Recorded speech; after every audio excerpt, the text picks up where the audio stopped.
As a business or brand, what would you do differently if you considered that everything was your fault and that it's time to stop blaming the customer?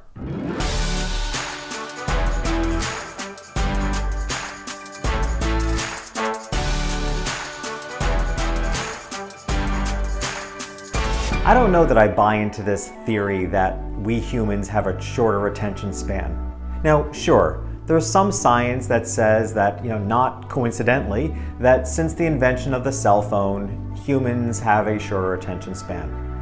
But when it comes to branding, I'm not so sure that's the issue. I think often the problem is brands aren't doing anything worthy of someone's attention.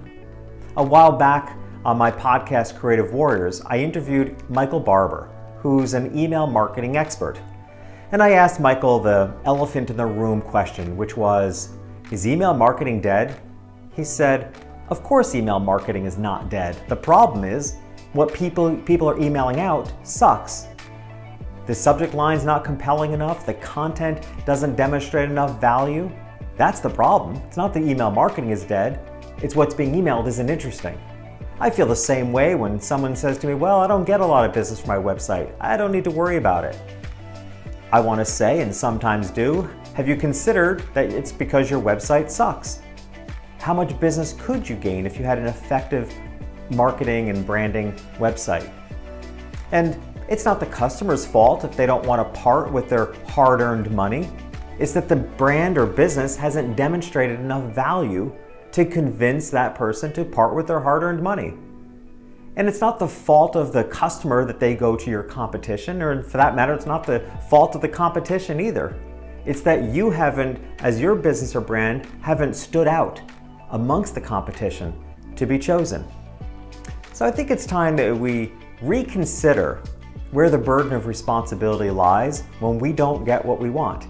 It's actually rarely the customer's fault, or at the very least, it is the business and the brand's responsibility if they want to make a difference. That it's our responsibility to make sure that we stand out in a noisy market.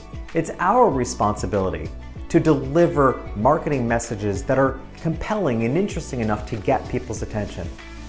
It's our responsibility to show our value, to encourage people to part with their very hard-earned money.